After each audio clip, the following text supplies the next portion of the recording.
Welcome, ladies and gentlemen. We are in episode 6. I think this is 6. Episode 6 of Off the Edge podcast. We're now in Quarantine-Ville. So we're embracing technology. We're on Skype with our good pal Craig McGee. If you're not familiar with this motherfucker. Oh, so I can curse on here. Fuck yeah. Can curse. Yes, absolutely. Are you originally from Caney, or you just grew, your formative years were in Caney? My mom was originally from Caney. Okay. But she, through her travels when in her 20s, she went up to Chicago, then out to LA. That's where she met my dad. He was a lot older than her. He was a musician, and starry eyes and whatnot. They hit it off, and then before they know it, I came along. And unfortunately, he died when I was about 4. And he said, "You're not gonna raise a kid out here, damn it." But they decided on Caney, where Mom was from, and that's where I grew up, which is a good thing because without Caney, there'd be no Cherryville. I wouldn't have met you. So, well, I think Cherryville would have still been there, but well, yeah, maybe.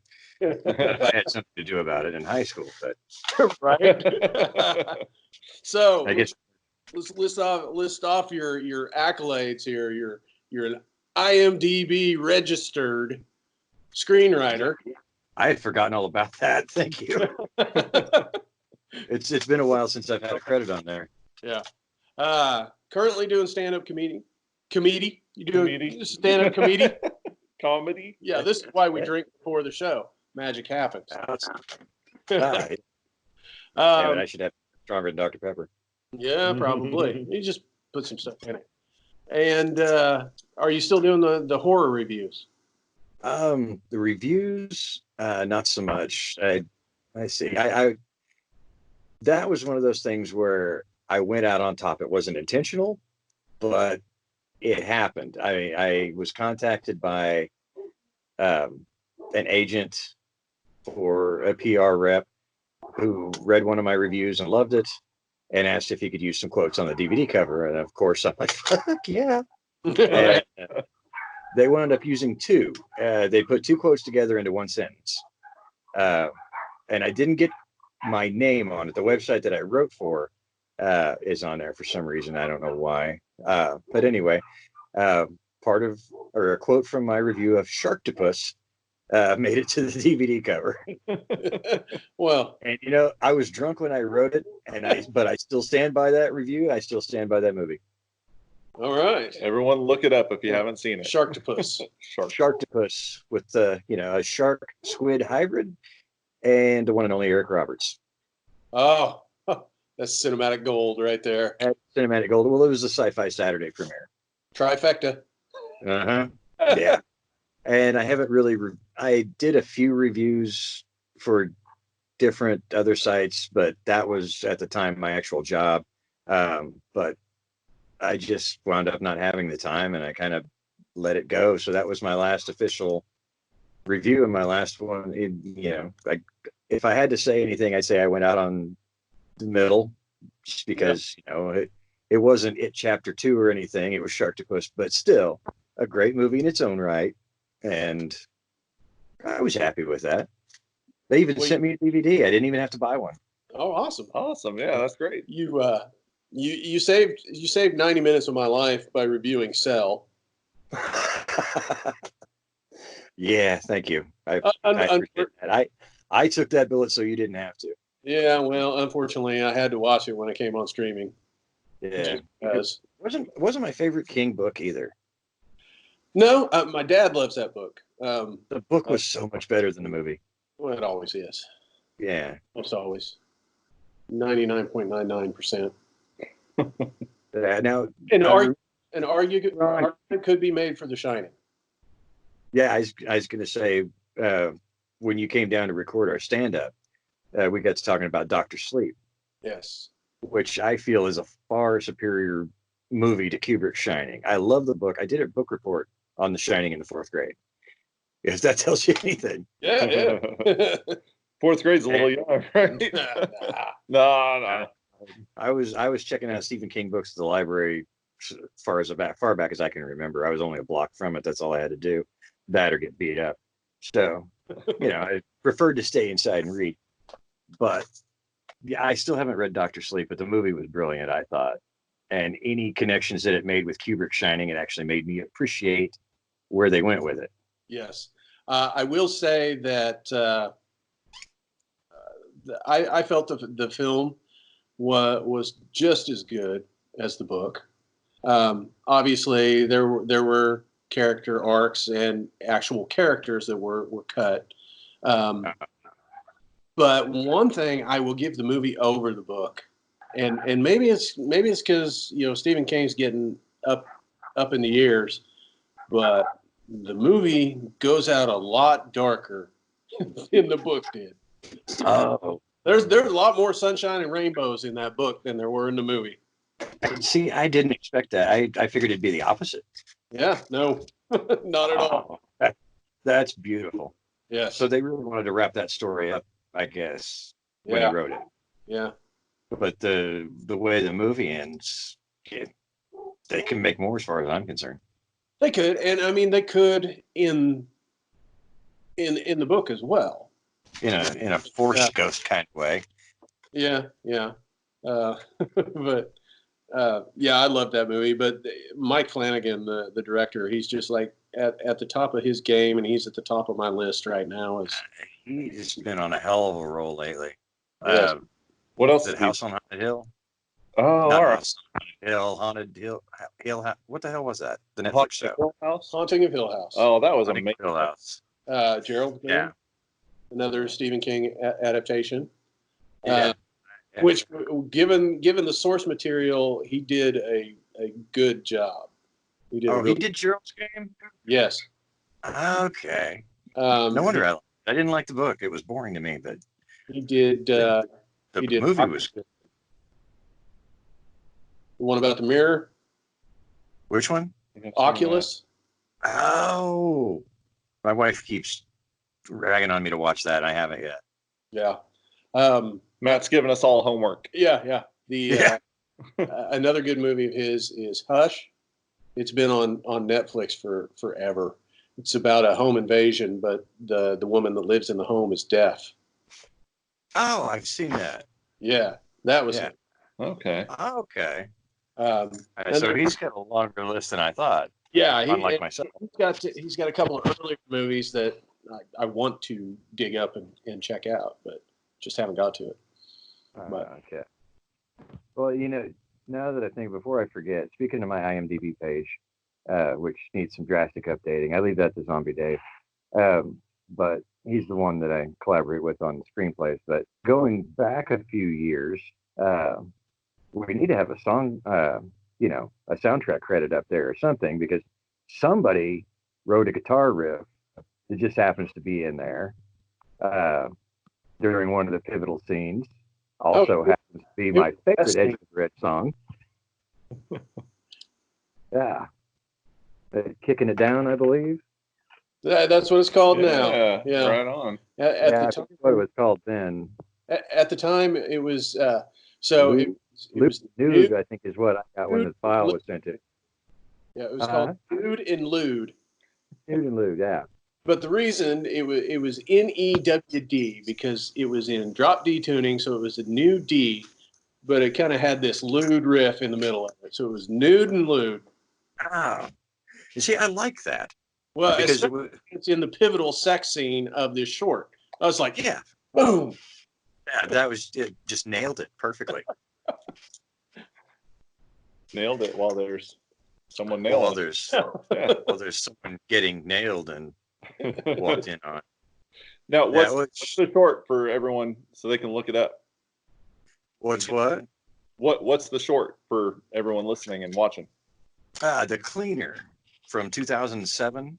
I don't know which is easier, trying to find that one, because everybody always got it confused with the Samuel L. Jackson movie, and has nothing to do with that. But actually, I guess if you go to Craig McGee on IMDb, there's not a whole lot of us out there, thank goodness. So it should go right to it. And if I believe Michelle. I think Michelle put it up there on IMDb, so that you can just click a link and watch the whole 22-minute short. Yeah, Excellent. yeah.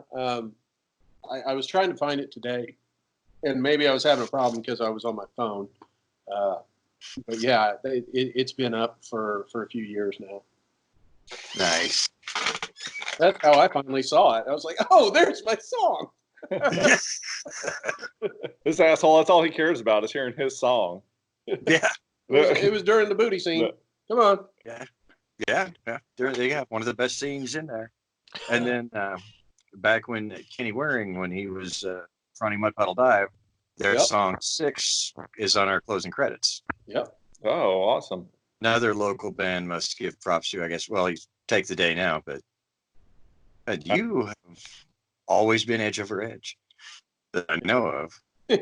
I've done two other things on the side, but it always comes back. Yeah, well, all the T-shirts that I have say you've been with the one band. So big shout out to Take the Day, though. I do love those guys. Loved Mud Puddle Dive back in the day, for real. And shout out the Cleaner 2007, Greg McGee. Check it out, everybody. Thank you very, very much. We'll dig up the link and share it. So yeah. Make sure. Well, thank you. Yeah, the other two that I have credit for on there are, I think there's 2. Maybe there's just one now. I don't know. It's been a while since I've been on there. But they're both written. We just haven't found the financing yet. So if you know anyone with a couple million that wants to see a really kick-ass feature, yeah, well, you can take the pick. One is basically like Tremors with demons. The other is kind of a female version of The Crow with a bit of a love story to it and some Greek mythology thrown in for good measure. And I think they're both excellent scripts.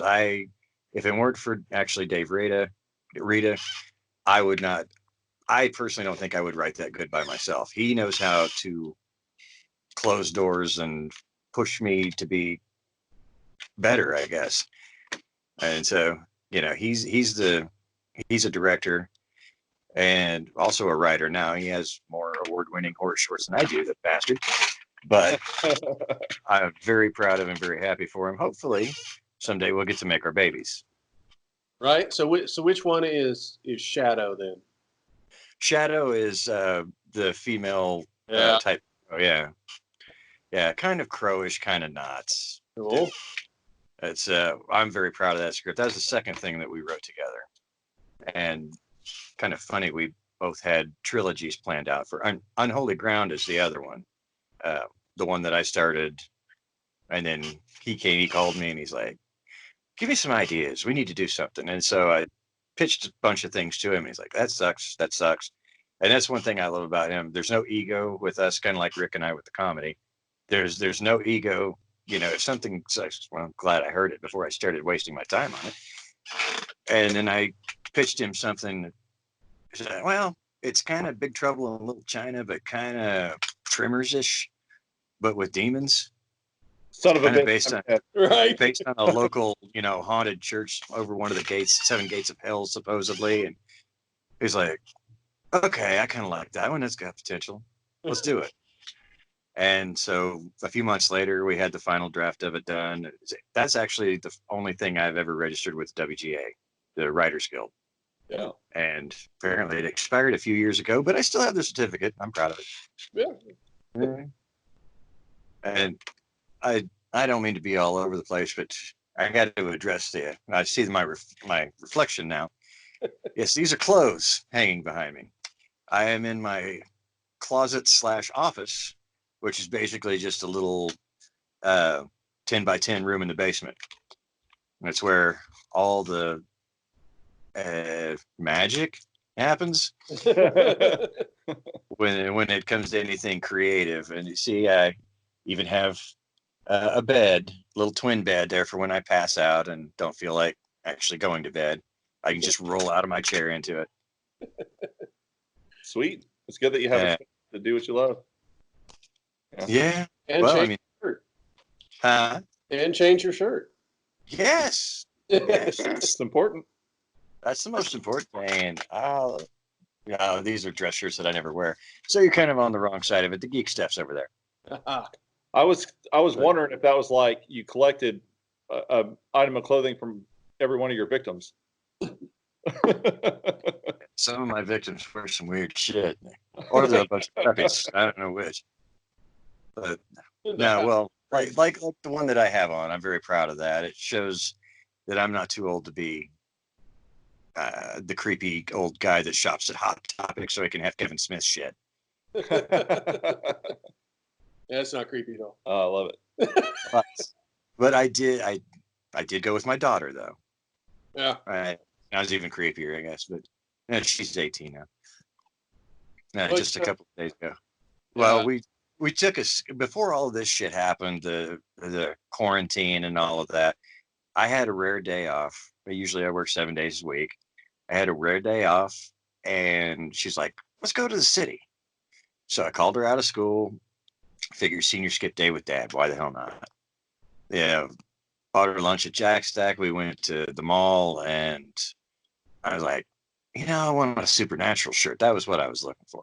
She's like, "Well, there's a Hot Topic around the corner." God damn, you know this place way too well.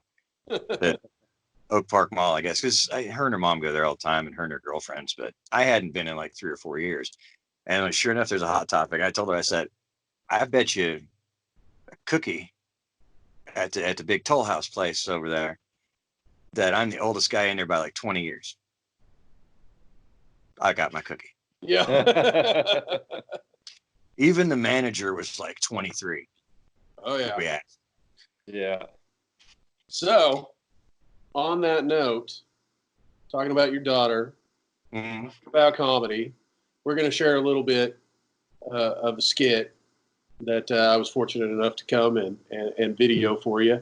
So we're going to take a quick break, show everybody what you do, and then we'll come back.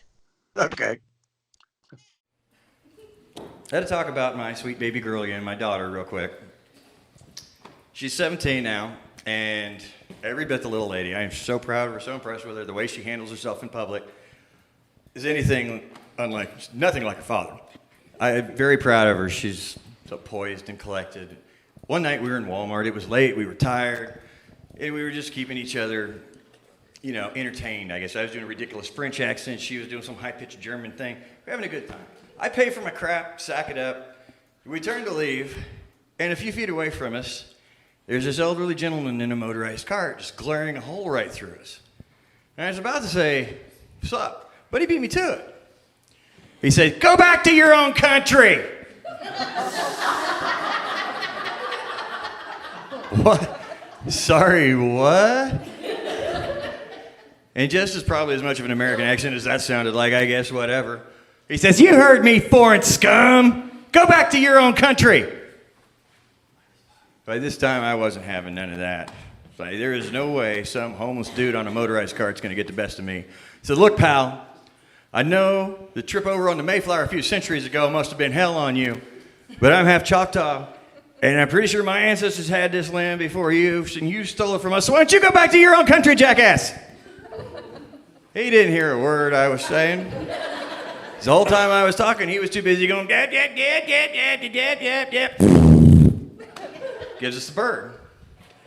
Like, this is not the night I get my ass kicked by some old 112-year-old guy in a motorized cart. We're getting out of here. I turned, I looked at my baby girl, and any semblance of that was gone. She was beat red from head to toe. Smoke was coming out of her ears. Nothing but 5 feet 11 inches, 125 pounds of unbridled female fury. She looks him right in the eye and says, "Motherfucker, I will fucking scalp you!"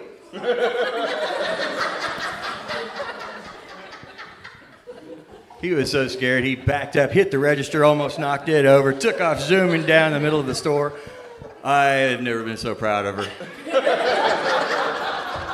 But that was our last area of Walmart, and we got to start shopping at Target now. And my daughter, if she has heard me or seen me tell that story in front of different crowds in different places, and she just, every time she's like, "Just makes me look like such a badass." I love that joke. But I retired that one after the taping. I thought, Well, that was one of the best reactions I'd ever got. I'd been telling it for almost 2 years. I'm just gonna, well, of course, with quarantines and everything, I've been on stage twice since that taping in January. But yeah, I've moved on to other things, and I ended it with a bang, I think. Oh, that's awesome. That was great. That's a great bit. Thank you. Do you think it's going to take you a while to get back into the swing of things once this all kind of blows over? Oh God, I hope not. Because honestly, well, I was doing much like being in a band. I imagine for some of the people that I've talked to, doing stand-up comedy in the Midwest, you're not in it for the money. You're right. Yeah, you do it because you love it, because it makes other people feel good, and that's what I miss. I mean, I've been talking to my friend Rick here in town, who Matthew taped. His bit was after mine, and some friends in Topeka, and they're all like, "God, this sucks." We just want stage time, and in front of people. And if I even thought I knew what I was doing, I would just record some new stuff and put it up. I mean, we've got a YouTube page, Mason Felt Comedy, I think. Have to ask Rick to make sure on that one. I'm not even sure myself, but once we both get our heads out of our asses and get with Matthew, we will have material up there. But which, by the way, I don't know. I haven't had the chance to tell you in person. You are magical when it comes to that. Anybody listening to this, watching this, you need anything recorded. I don't care if it's your kid being potty trained the first time, or your baby girl's, big wedding, or what. Still Point Visions is the way to go. Yeah, for a wedding, no one could afford us because we don't want to do weddings. You'd rather be the wedding band? No, not even that. That'd be a trip. Yeah. All right. Any comedians watching this or bands that you want your shit recorded brilliantly, Still Point Visions. No weddings, no potty training. The potty training, I'd put a bill on that. That'd be all right. Yeah, you could probably make a killing on that as a side gig. Like a GoPro and an extension pole, and just have the camera up on the top, like running around, running into shit. Personally, I think if you had a drone over the kid, it would scare it out of them. Yeah, So I've seen that at some of the bigger shows, like Marshall's parties. Yeah, I've got a daughter that's right now. So there you go. Threaten her. We can do it. I was kind of disappointed there were no drones in the building that we shot that at, but I got to say, what was it, like half a dozen different camera angles? I got dizzy watching my own footage. Yeah, there's 6, I think. Yeah, it was beautiful. Yeah. Yeah. And, actually, I think 2 of those angles didn't make me look as big as I actually am. So thank you for that. Sometimes the camera angle can take off 15 pounds. Yeah. I haven't found one that'll do it for me yet. Well, I think I was counting the ones that you were actually holding yourself back in the back. Oh, the white shots of me, I looked great. Yeah, if you shake a lot, you look as big. Yeah, and the thing I did for my mom that night, she was actually so surprised and kind of, that she didn't really remember everything it said. I played that for her the other day, and she was like, "Oh my God, that is so amazing." So I'm thankful you were there to capture that too. Yeah, I wish I could have got it a little better, but. Well, it's okay, because I knew I was going to do it. I had no fucking clue what I was going to say until I actually did it. And yeah, it just made her night. And so when I said the thing about, not the same as going to see Dad on stage, he didn't do comedy, although he probably should have. He was in a ton of bluegrass bands in the 60s and 70s out in LA. And that was his thing. She would always, and up until I came along, apparently, and then he retired. Wasn't hanging out on ranch, was he? Huh? He wasn't hanging out at the Do I? Spawn Ranch, was he? You know, they did go to Reno a lot. Yeah. So I don't know. Makes you wonder. Yeah, it does. Matter of fact, from when I'm actually born, I could have been the result of a coke-fueled New Year's Eve up in Reno, There you go. which I probably could not have been more proud of my parents if that were the case, but nobody's owning up to it.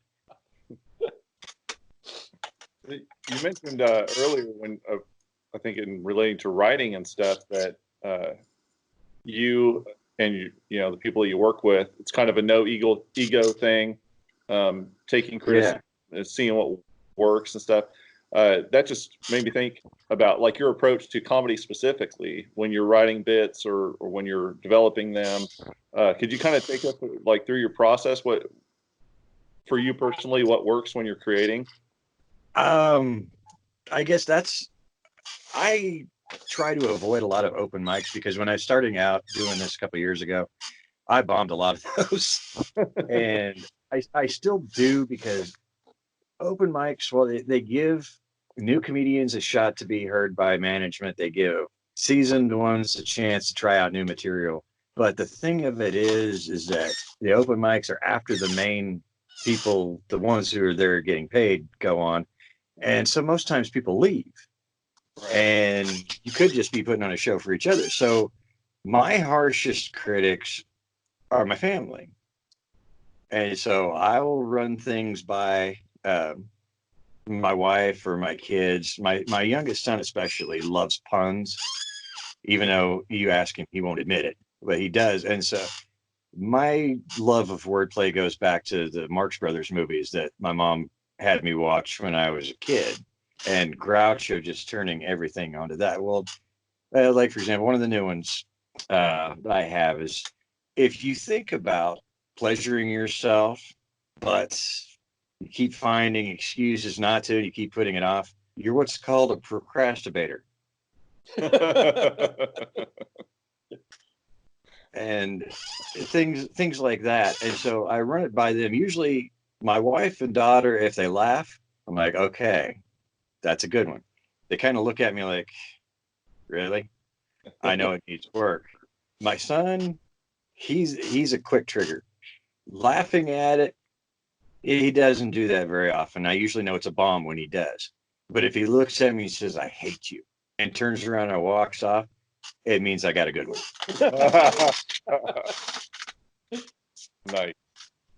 So that's kind of my process there. The rest of them are just, I do one-liners, but my storytelling, those jokes are almost always, I'd say 80 to 90% true. The stories I tell, like the Chinese restaurant things, they kind of write themselves.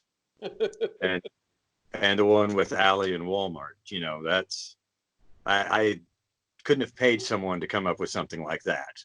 That's just Ottawa, Kansas for you. Right. That's Ottawa, Kansas at 10:30 p.m.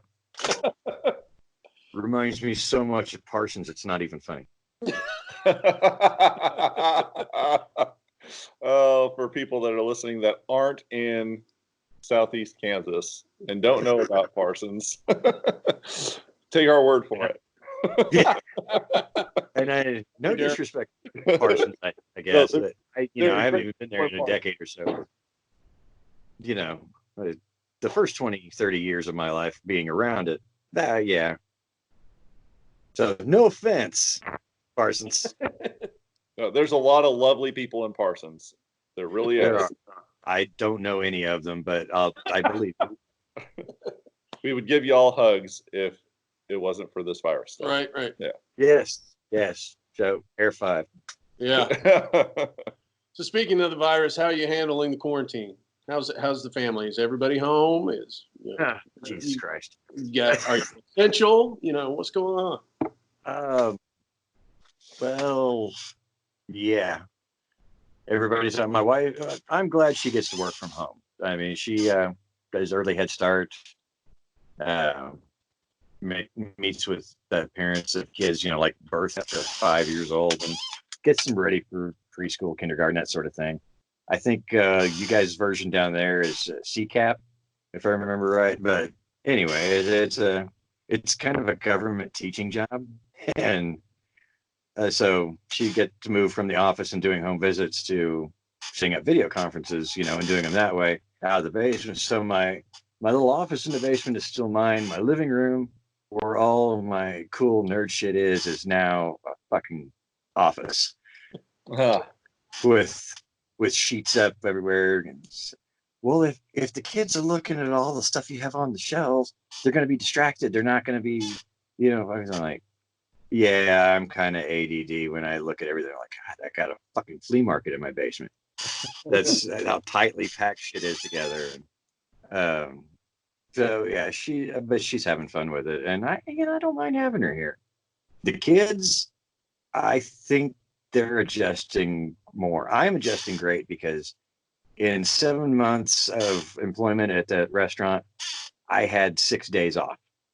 Ooh. And like real days. And so this last week for me has been, I got to get this done. I got to do this. I got to do that. No, fuck, I'm going to binge watch The Expanse and maybe some Fear of the Walking Dead because I got behind on that, and now Fringe. So yeah, no, but when the weather gets nice, like tomorrow, allegedly, I'll actually do what I need to be doing. But the first week of the shutdown, I was just like, mandatory. Yeah. Yeah, like mandatory. My ass is sleep until noon, and that's it. Shut the door. Don't bother me. Yeah, but how to make the most of it. So that's good. Yeah, but now I actually get some stuff done, and get the attaboy from the wife. Just the weather's nice. I have no excuse not to finish painting the house now. So you guys looking for something that we can keep the ladder 6 feet apart. I need to do that. Yeah, no. But I'm buying siding instead. I'm again. No, but all of the kids, though, I feel bad for them because, especially my daughter, this was her senior year. And so no prom, no graduation. Maybe they'll do something for graduation. I know, but as soon as this lockdown is over, I'm throwing her a hell of a party. Right. My son is kind of adjusting. I mean, I walked in on him today. This is going to sound wrong, but I'll get to the point. I opened the door today. They've been doing online school for a week now. And I kind of Kramered him, I wasn't intending to, but I opened the door and I went to slide in there, just stick my head in. But my little house shoe things on the floor, a hardwood floor, it was slippery, and I full on Kramered him. I slid right through the door and cracked my shin on his bed frame. Like, you're not watching porn, are you? He's like, doing my goddamn English. What is wrong with you?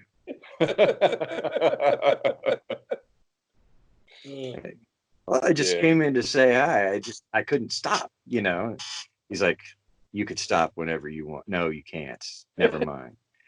I'm like, well, do you need any help with it? I was great in English. I can't speak it very well, but literature, whatever, you need some. He's like, I'm answering boring questions about myself. Then I have some assignments, but I'm going to do those with my door locked. Like, oh, you want me out of here. So you are watching porn. But no, he wasn't. Damn it. He's actually being responsible. He has been more responsible during this whole lockdown thing, getting his assignments done, than I think he ever was in school. And I'm very, very proud of him. It's just so weird. The school gives them laptops anyway, but to see them in their room, they're kind of like a younger version of me. I sit here in this goddamn glider because my office chair broke, so I can't swivel around like a cool guy anymore. I just I have to scrunch it around, and it sucks because I'm old. But they're sitting on their beds with the laptops on their lap, doing their shit, and I'm like, wow, that's exactly how I look during the 5 minutes during the day that I feel creative.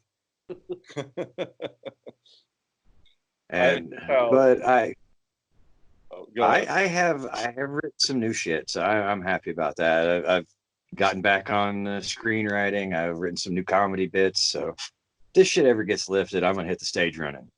Partly because of you. I know August is probably still set, so thank you.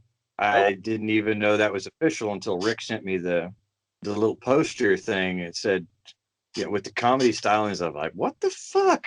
Like, all right. Yeah, the whole time in the back of your head, he's fucking pulling my leg. No, I thought that would be cool, but I mean, comedy and yeah, I guess comedy and rock go well together. Oh yeah, well, I mean, just something better than just some funny bullshit in between songs. Yeah.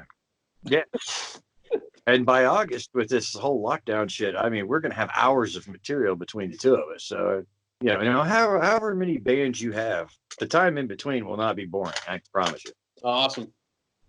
Excellent. So thank you very much for getting us that. And if that's, I mean, we had to cancel, my God, between April and May, he and I both canceled 7 or 8 different things a piece, plus our improv thing that we had planned here in town.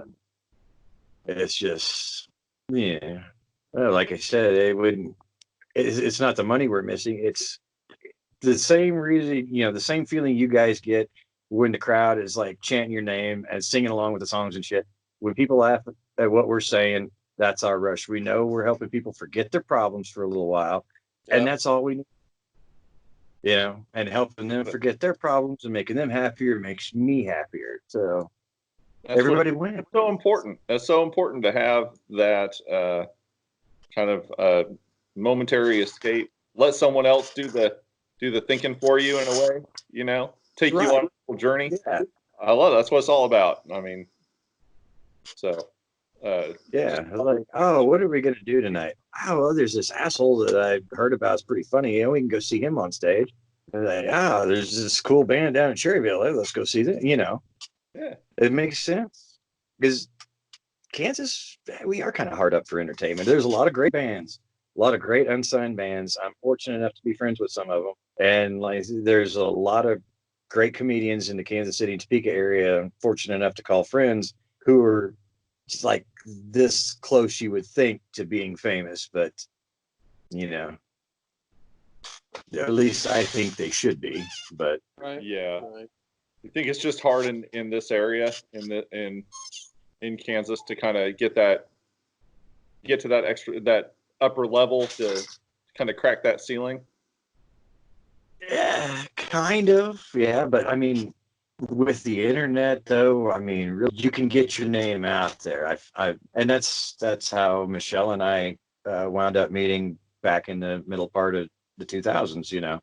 Because of MySpace, and then we interviewed, Dave, the guy called Zombie Dave Rita. We interviewed him on one of his things. I watched one of his features and reviewed it, and he and I just hit it off. He and I spent one festival in San Jose later that year, drinking the hotel bar out of rum and just swapping stories and keeping each other entertained. And, like, friendship grew from there. He's like that brother that I see once every 4 or 5 years. Right. Because the rest of the time, we just talk on the phone or whatnot. But as far as being in person, about every half a decade, I think. Yeah. It's amazing. I don't know, just having a friend like that where you have such long time apart, but then get back together, and it's like you never missed a beat. That's kind of a special moment to have. And well, Matt knows he hates this name nowadays, but Fabio, Justin Gardner, and I are like that. We always make this promise to each other. Every 3 months, we're going to do something, but, life gets in the way. He had teenagers, I had teenagers, and it never really worked out that way. But we always kept in touch with texts and phone calls, and we'd see each other once every year and a half. And it was like time had stood still. And Matthew's been the same way. We've known each other a long time.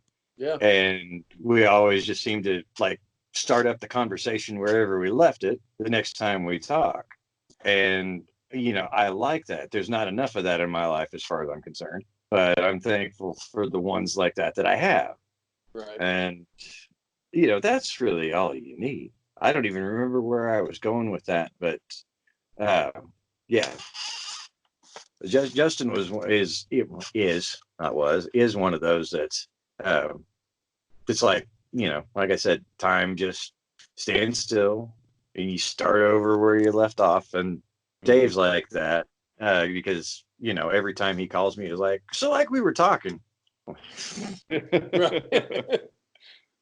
Which one was that? The idea. It's like, hey, the idea that I sent you. I'm like, that was 6 fucking months ago. Didn't I write something to send back to you? He's like, well, yeah, but that's what I'm saying. I had time to read it. Jesus. I thought I was bad.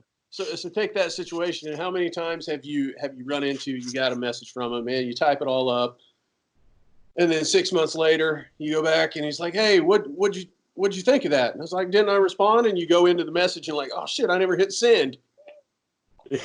That's exactly why we stopped emailing each other. Yeah. Yeah. So just got the draft the whole time. Yeah, that's where all my fucking space went, into the draft folder. Yeah. Yeah, so now it's either, unless we're sending each other, and we always call to verify that the other got the part that we wrote, but other than that, it's text or phone calls now. I never thought I'd say this about email. I used to love it. God, it could suck it. Yeah. Everything needs to be instant now. And the best thing about messages. That's an agreement. There's some things she wants to take a little while, I think. Bills. Yeah. I think one of the greatest things in the world and the worst thing in the world is when you send something and you can see they looked at it and they haven't responded. And that's evil. Yes, I'm bad about that. I am, especially on Messenger. There's a couple of phones ago, and I say that because it seems like with every 4 to 6 months, I have to buy a new phone because I'm a clumsy motherfucker. That's basically all there is. I'm clumsy and I have no luck with them. I'll be reaching into my pocket to pull out my keys, and my phone will slip out of the pocket and crack itself on the sidewalk. And that'd be the one time I put my phone in a different pocket, Yeah. And so I have that kind of luck. But Messenger kept deleting itself from my phone. I would have to constantly reinstall it. And then I would forget that I had messages that I needed to respond to. And then there are times where I would look at it, I'd be busy, and like, all right, I'll think about that. I'll get back to him. And like you said, 6 months will go by. And like, hey, by the way, did you ever get a chance to think about, I'm a dick. Yeah, once it hit me. How many people are on anxiety medication just because of you now? Yeah. Because of me? Yeah. No. Both my children. Both my children that live with me. My oldest, as far as I know, he's not on anything anymore. He's, as we see each other. He's down south of Pittsburgh, so we see each other about once, twice a year. I mean, we talk all the time, but now that he's not around me as much, I think he got off of that shit. Yeah, but both of the ones here. Well, no, my daughter doesn't anymore. She's single again, so she's happy. Yeah. And my son probably doesn't even know he should, because he's with me now way more than he probably wants to be. Have you introduced him to Stephen Wright? Who, my son? Yeah. No. I think that would fit his personality the way you describe him.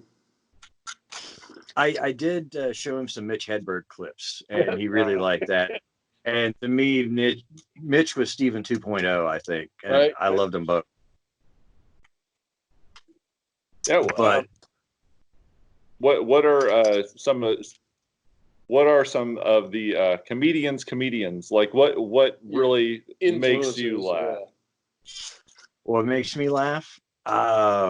no one will ever make me laugh probably more than Bobcat Goldthwait.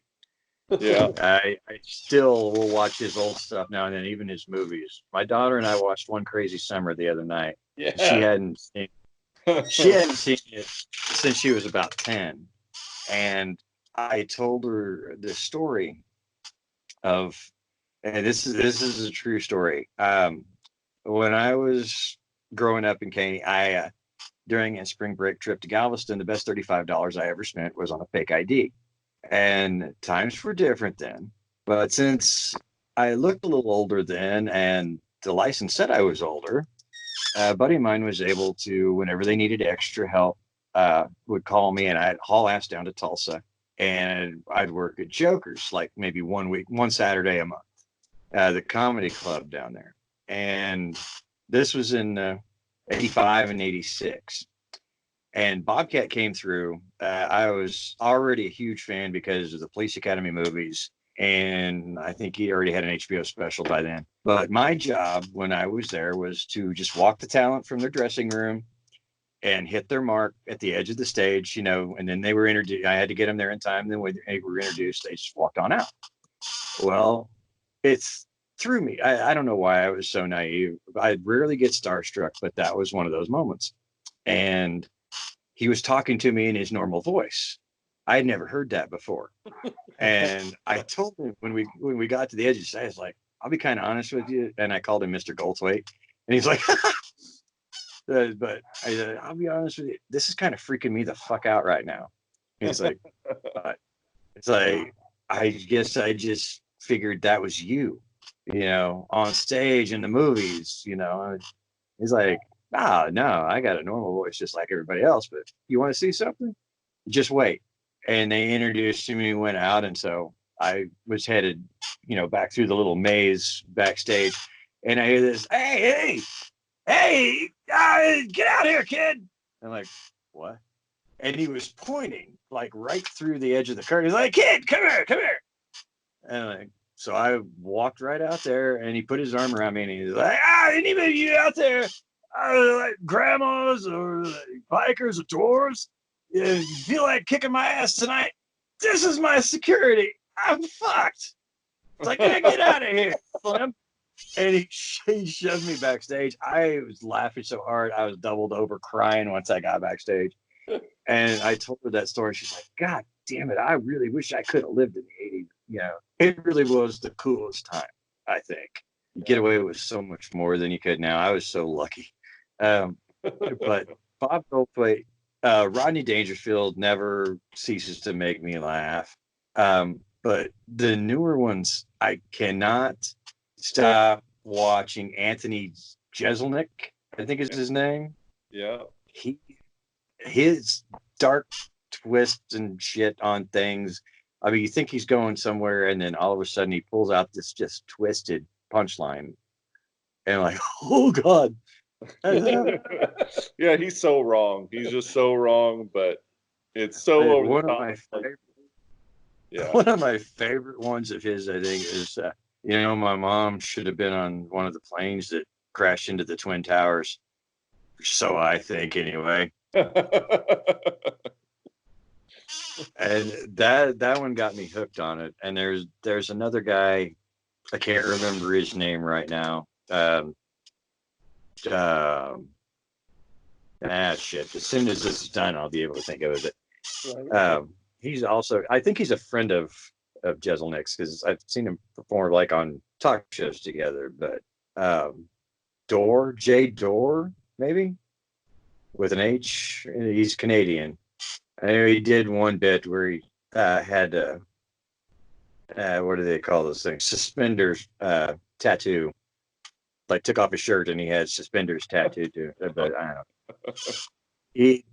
He does a couple of bits that are hilarious. But I tend to stick, if anything's going to make me laugh, like I said, it's Bobcat or Rodney or just anything from my youth, It's like I like a lot of the new guys, but if somebody's really going to make me like just laugh, no matter how many times I've watched it, it's going to be shit like Caddyshack. Bob Saget stand-up, which if anyone out there has never seen Bob Saget stand-up, it is the anti-Danny Tanner. Yes. Right. And it is brilliant. And it is brilliant. Yeah. The Saget in Half Baked is the Bob Saget on stage, and that's what I love.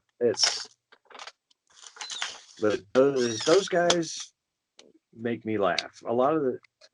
Some of the older ones that are still out there chugging along. The new Chris Rock special I watched, it was pretty funny, but the new guys aren't making me just double over with laughter or inspire bits of my own like the ones I grew up with. And maybe that's just me being stuck in the past, being retro, or maybe that's just the way everybody is. I don't know. Have you seen Bert Kreischer's special Secret Time? No, everyone keeps saying it's awesome. I haven't yet.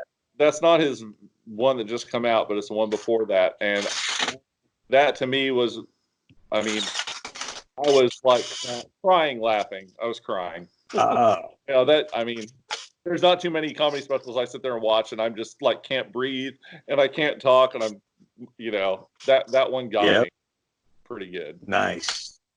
Yeah, and that's what Stephen Wright and George Carlin and Mitch Hedberg and all of them did for me.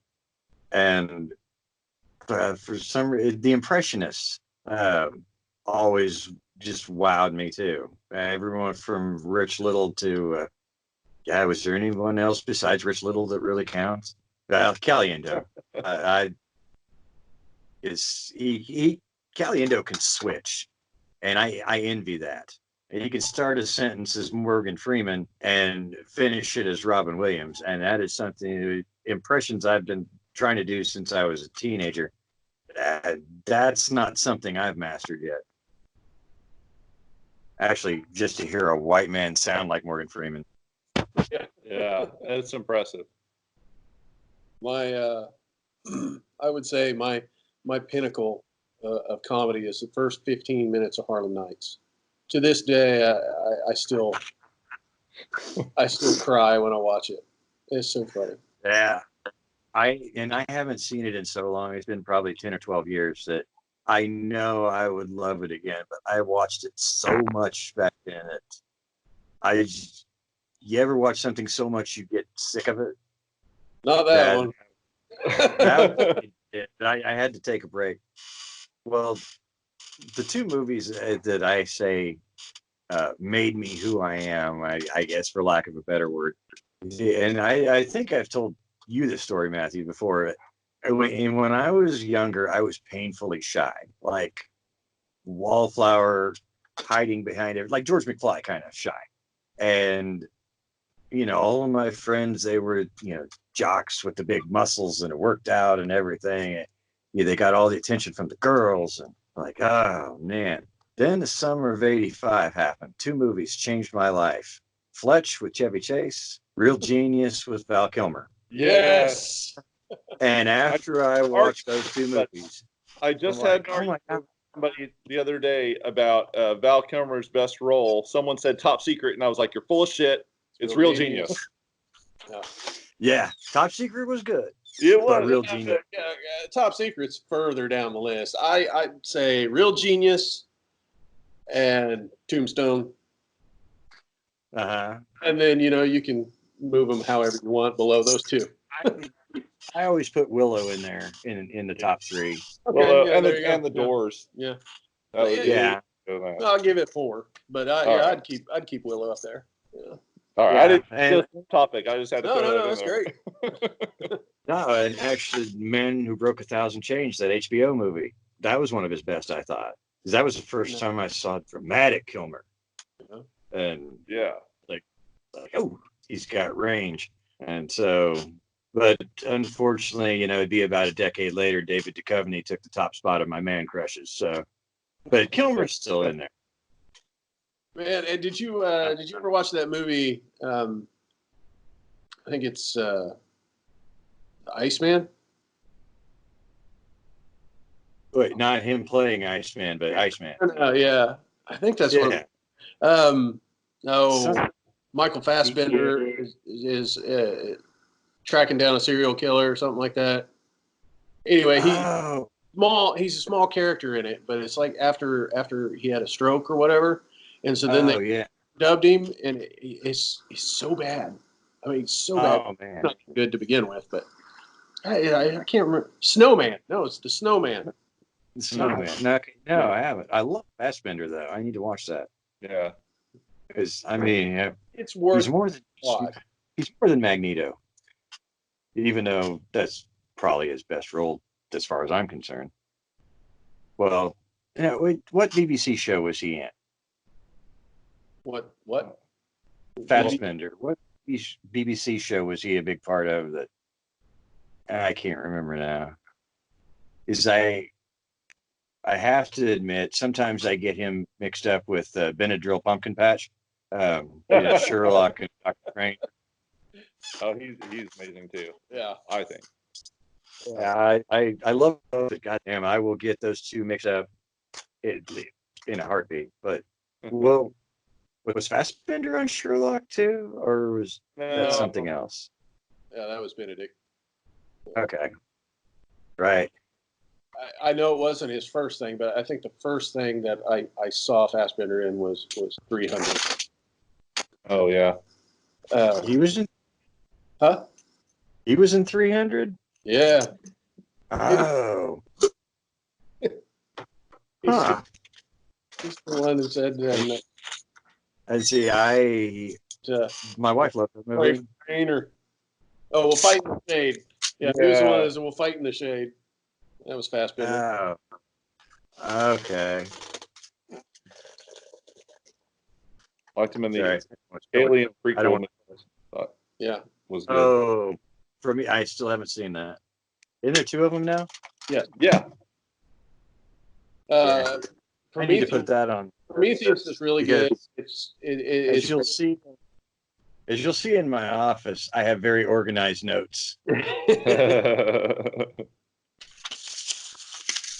Yeah, that's how I didn't forget. Apparently, you don't need that one.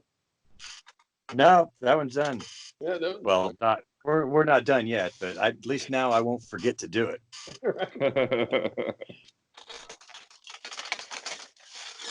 I just realized something. I'm the only one looks like I'm sitting in a cockpit with the goddamn gamer phones on. So you must be on a laptop. Oh yeah.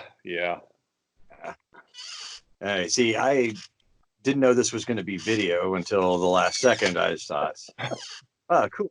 At least we'll have one hand free, and I can, borrow my son's pair that he doesn't really. I see. I love you guys. Yeah. Y'all team players. Oh, we can't get now, but we got the headphones on. All right, fine.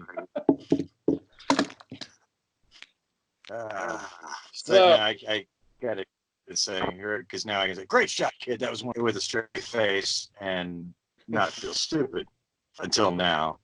Now I feel stupid, but I didn't when I was saying it. What were we talking about? Who knows? So what's on your agenda for tomorrow? Tomorrow? Well, today was an exercise in futility. I took two tires off my car, pulled nails out, plugged the hole, and then realized both times that the valve stems were also bad, which I don't have the tools to break down and take care of that shit. So I wasted an hour and utilities kind of for nothing. I still have to air up the motherfucker every couple of days. So tomorrow maybe I'm going to break the quarantine because tires are essential and go get a couple of new ones.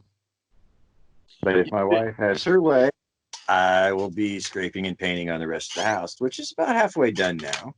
But yeah, if last summer had gone different, it would have already been done. Well, just remember when you go out, do like the elderly couple and put the maxi pads with wings over your face.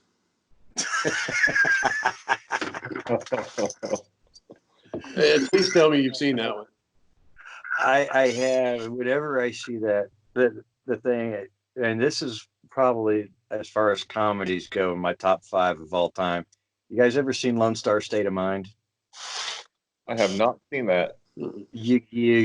I highly recommend it. You need to look it up. It's like Josh Jackson, DJ Qualls. I can't remember the guy's name, but he's the son of the dude who played Deputy Cletus on the Dukes of Hazzard. I think his name's something Hurst. I can't remember what.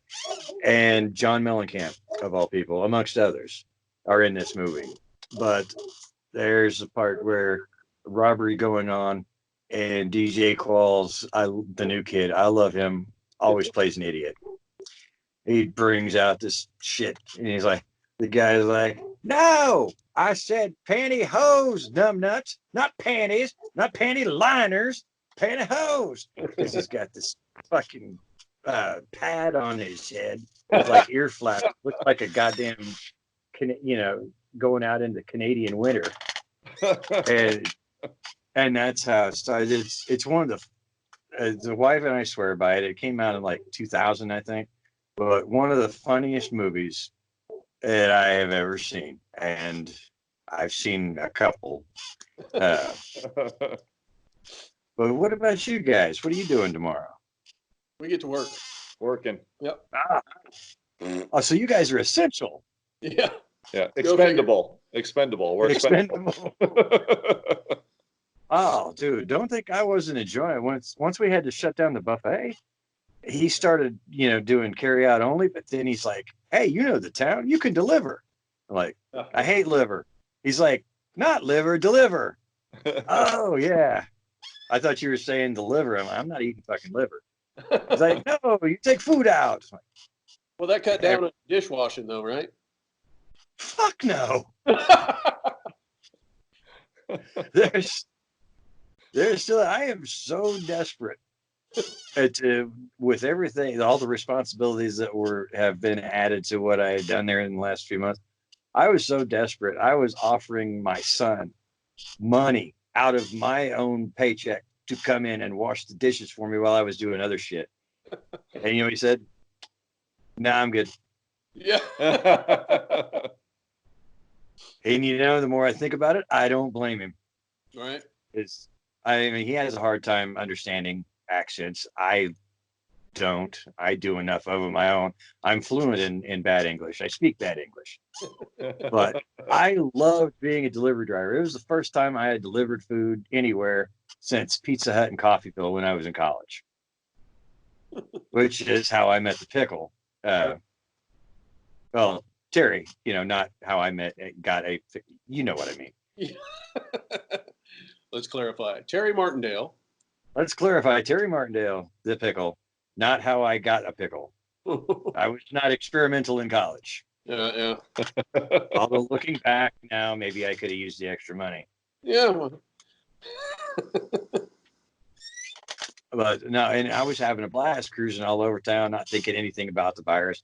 And this, I guess if I had to do one joke about the coronavirus, let me see what I can come up with in the next 5 seconds, because I really don't have one. I'm not scared of getting it. I don't fear ever getting it, because I have survived almost 50 years of Walmart bathrooms, and I have never gotten even so much as Hep C off of a toilet lid yet, knock on wood. So this stuff doesn't scare me at all. There, I said it. That'll be interesting to see different comedians, different takes on how they use this, won't it? What kind of angle? It will. I mean, I talked to, and I guess maybe I could do, but I really don't want to. I think it's going to be oversaturated. I'm curious to see what my friends come up with and what they do on stage, or what the world famous ones, what they have to say once all this is over. But as far as me, I think it's going to be oversaturated anyway. I mean, it's gotten to the point. I'm the guy who gets my news from John Oliver once a week on HBO. Mm-hmm. And even he, in the last 3 episodes, has been filming from home with one camera and a white background. No crowd, no studio, no nothing. And everybody's been compiling their shit, from home, I guess. And they've been doing like video chats, but he records himself now. All the money that he's been saving HBO, though, they need a comedy special. Yeah, that's a pipe dream. But no, the way I look at it, if I get my news, my world news, my national news from a British comedian, it tells you how seriously I take the news, I guess. It's depressing. I don't enjoy it.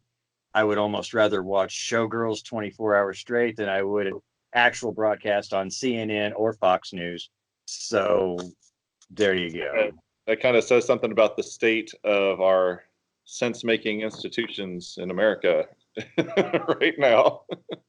Exactly. Well, I mean, you've got the head of the CDC saying, we're not prepared for this. We don't know what to do. There's not a vaccine. We're working on it, but it could be a year and a half. Then you've got a president who my son calls Orange Man. Bad tanning bulb, Orange Man. Of course, I'm old man yells at clouds. So what do you know? What do you expect? And then you've got Trump saying, "Oh yeah, we're going to be open by Easter. Easter is special to a lot of people." So yeah, I can't help every time I see a press conference with him. I don't like politics, as you guys know. I would just as soon write in Weird Al as I would vote for anyone seriously, because they're all in it together, just like divorce lawyers. They all play golf together on the weekends when no one's around. But every time I watch a press conference with Trump, it's like David Koechner at the end of Waiting, when he's talking to Justin Long. It's like, yeah, here's what happened. You came in and you're fired. Like, no, I quit. No, you didn't. You're fired. Yeah. That's it. And to me, that is every, I think, press conference I've ever seen with Trump is Koechner in Waiting. And there's another great comedy for anybody who's ever worked in a restaurant. There you go. Yeah. No, that is a great movie. Avoid the sequel, though. Oh, dear God, that was horrible. Yeah. I missed the sequel. Wow, that flew under my radar, I guess. You didn't miss it. You didn't miss it. No. Kind of like Van Wilder, too. Like, yeah. See, I've always said that Van Wilder is part one. Mm-hmm. Waiting is part two. Deadpool is part three. Mm-hmm. It was part four. That's perfect. Yeah. Yeah. I mean, it's all the same character. Yeah, and somewhere in there is the Assassin's Babysitter or whatever that thing was, with him and Sam Jackson. I loved it. I just can't remember the name of it. Oh yeah. The handmaid, the assassin. No, fuck. Hitman's Bodyguard. Hitman's Bodyguard. Hitman's Bodyguard. Yeah, that's it. Yeah, I loved that one. But it was the same character, and kind of a bridge between the two was his little bit in Hobbs and Shaw. Yeah. You know, I really did not want to like that movie. I really didn't want to like it. I like both the actors. I'm just so sick of Fast and Furious crap, and that movie. The fact that this is actually being recorded and it's there for posterity, for the world to see. I'm so goddamn grateful I'm not the only one. Those were my exact words after I watched it the first time. It's like, God damn it, I wanted this to suck. Right. Yeah. And it was so good. It was awesome. Yeah. And because I was towards the end, I was like, oh my God, it's Roman Reigns. Holy shit. And I'm like, oh God. Right. Damn it. They got me again. Yeah, it got me again. Fucking WrestleMania. But, well, and I actually kind of enjoy, I hate to say this, the Fast and the Furious movies now. They sucked until Rock the Dwayne Johnson came in. And then they didn't suck as much. And then Kurt Russell came in, and it sucked a whole lot less. Yeah. But now they're both gone. And don't get me wrong, I still like them. I do. And I'll watch them. I just don't want to anymore. I know. That's exactly it right there. And for fuck's sake, there was no way in hell I was going to see part 9. And then I see a trailer for it. And I'm like, oh, fuck you, John Cena. Now I'm going to have to see it.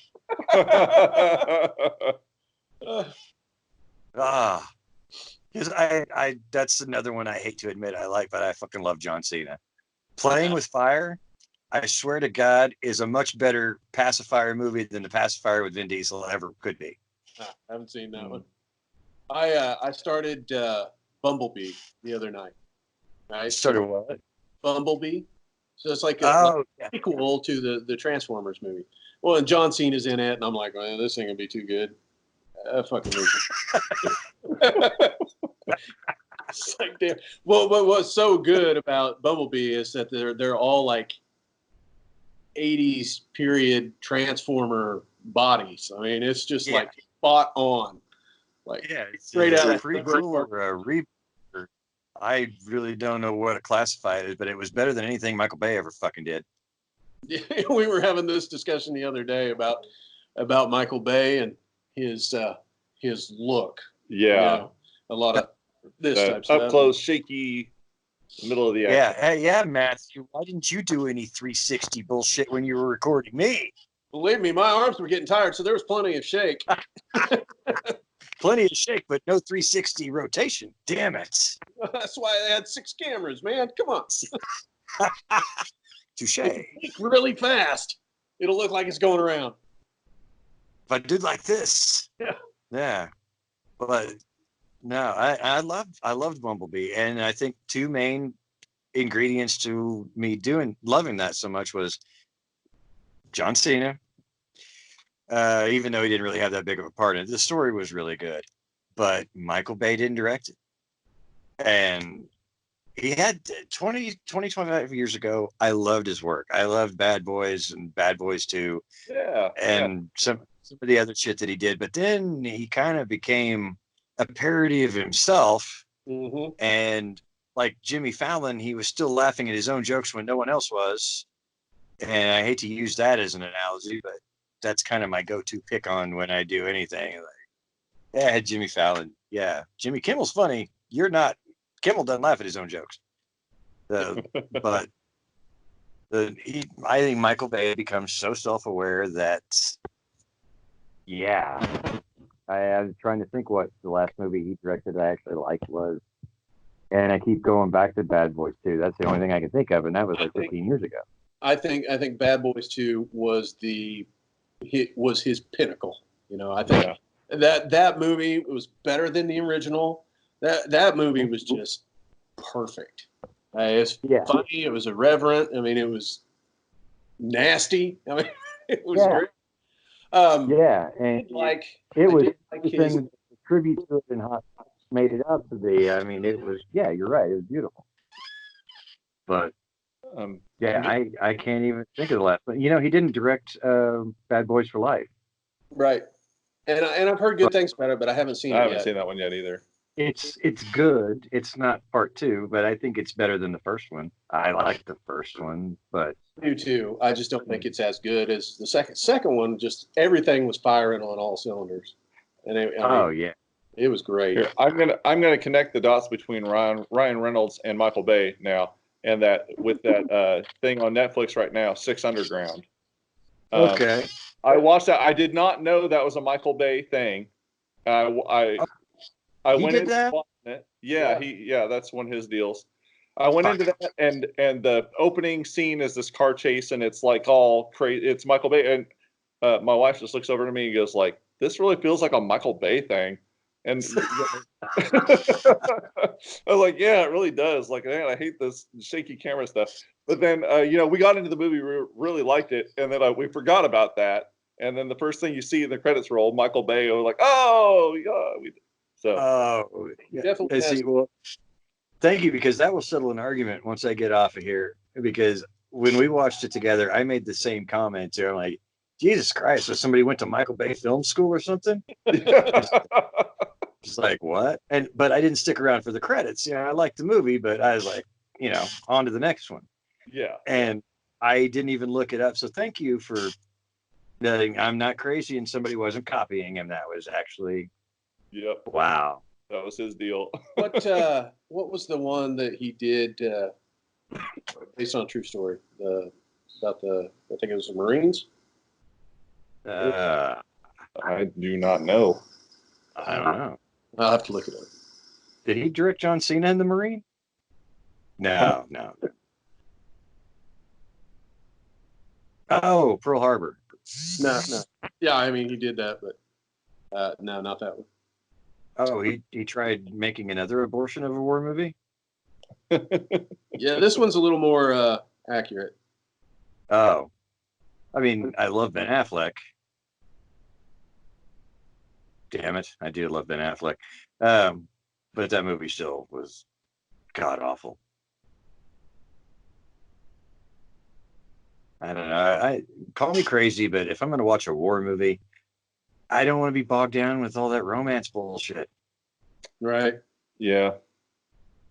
Yeah, if I want that, I'll watch a Sandra Bullock film, which I do more than I should admit. But still, you know. Hey, she's the modern day Audrey Hepburn. You know, that is a beautiful way to put it. I had never thought of that. I like it. Yeah, 13 hours about the attack on the U.S. compound in Libya. Oh, he did that? I've heard of it. I haven't seen it. It was good, and there's no sappy love story in there. I mean, there may be like a Skype call between a soldier and his wife, you know, but that's as far as it Oh, goes. that fucks it all up. Then. Yeah. But I mean, it's got Jim from The Office, and he's all bearded and buff. I mean, this was before A Quiet Place. Oh, was this him training to be Jack Ryan? Is that what it was? Yeah, most likely. He probably got the role because of it. Nice. I'm good in that. I like it. I like that actor. He is usually pretty consistent. I haven't got to see Quiet Place 2 because they pulled it before it got released to no theaters being open. Right. Yeah. So, no, hopefully it'll come to on demand. I really keeping my fingers crossed because that reminds me. You said you talked about the arts and shit like that. I've got 2 art things to talk about while I'm thinking about it. Yeah. And I'm gonna say one, if you're a fan of the comics, don't waste your time. If you're not a fan of the comics, don't waste your time. If you got a hard on for Vin Diesel, that's the only reason I can say to watch it. But Bloodshot is on demand. And I actually do love the comic. And way back in the day when Triple H was supposed to star in that role, I was all about it. And here we are, like 18 years later, we get Vin Diesel, and I'm like, Yeah. it's Riddick without the eyes, which, you know, put him in a Pitch Black movie, I'm like, oh, Vin Diesel is the shit.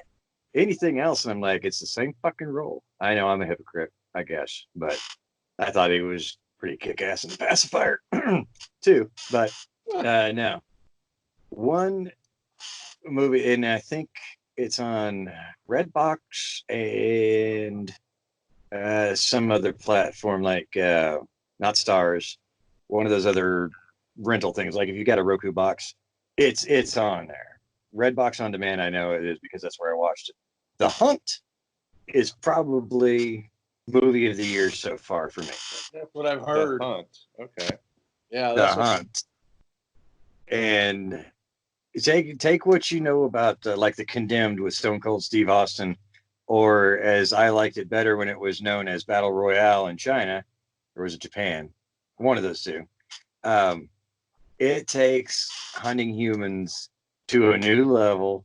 They poke fun at both sides of the political spectrum, from one end of the left all the way over to the far right.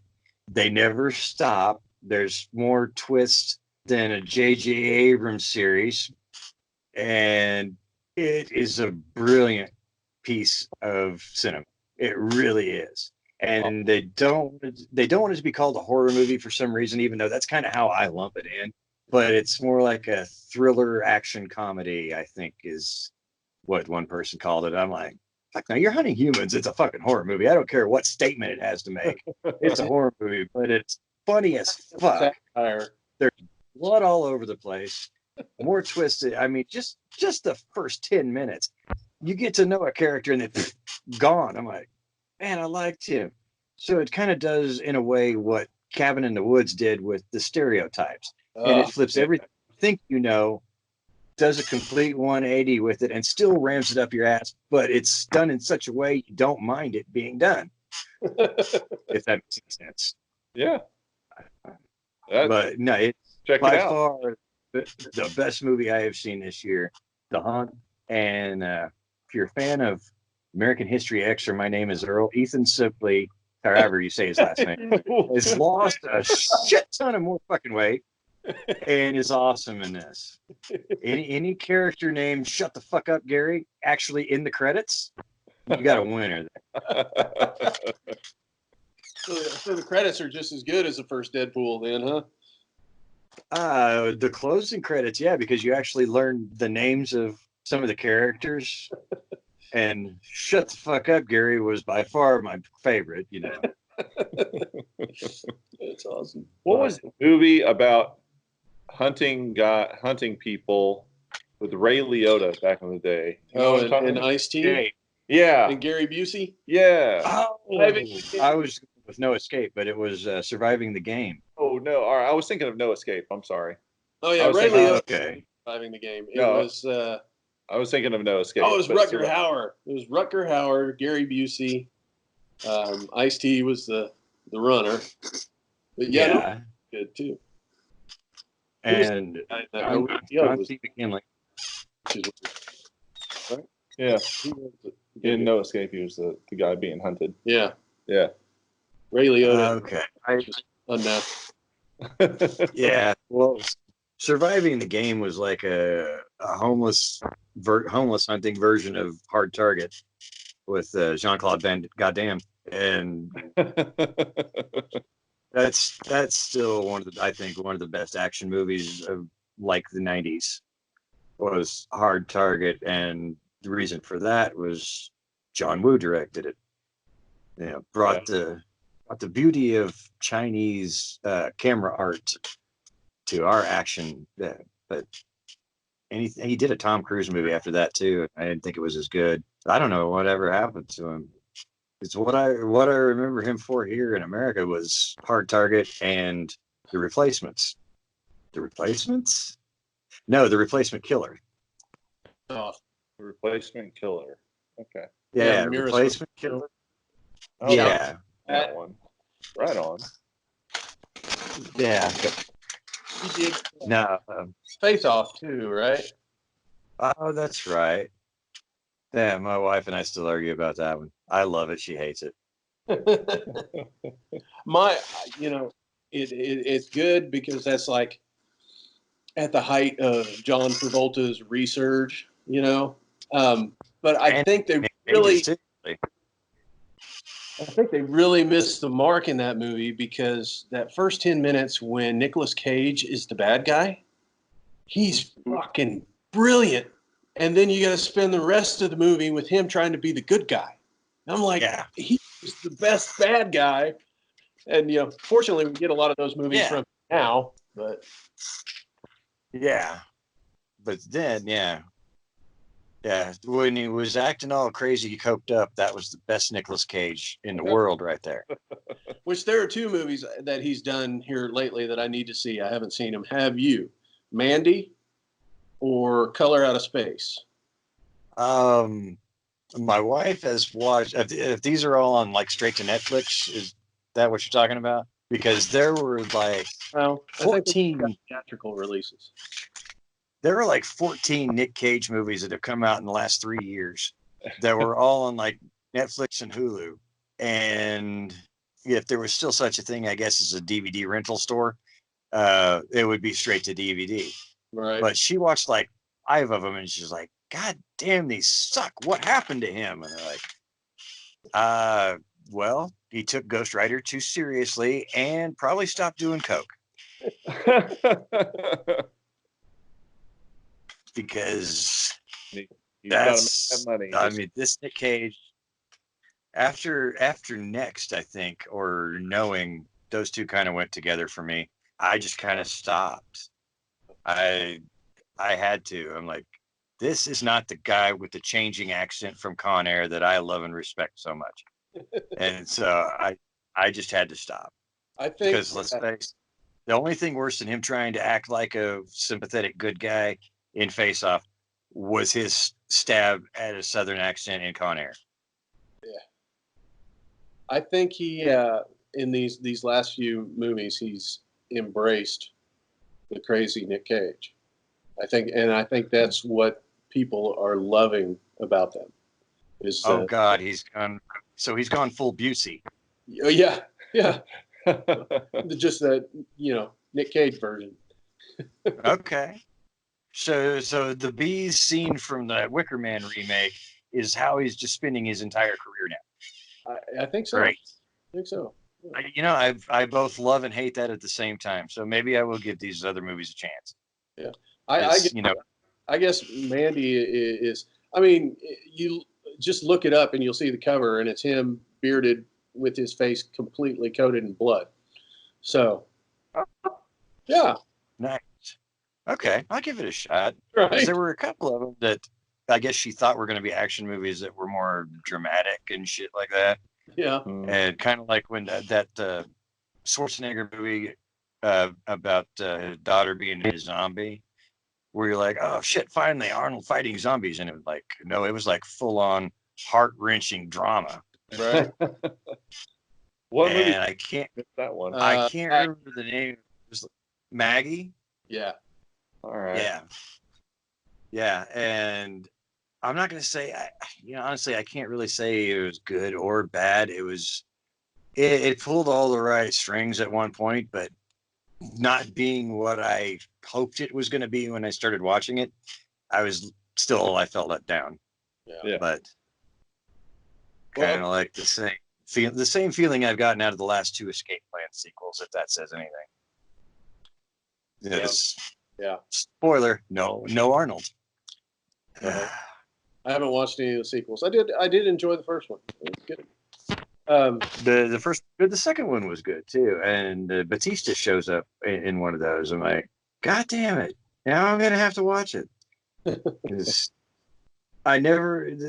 one that for all the wrestling things I geek out about, I never really liked his character. I didn't pay much attention to him, and then he started acting, and I kept watching, and he just kept getting better. He's one who took it seriously, I guess, and even in his comedies or whatever, he still kind of plays the straight guy, and that's what makes him even better. So maybe he took a lot of acting lessons, or maybe all that time on the road finally kicked in after I stopped watching WWF, whatever.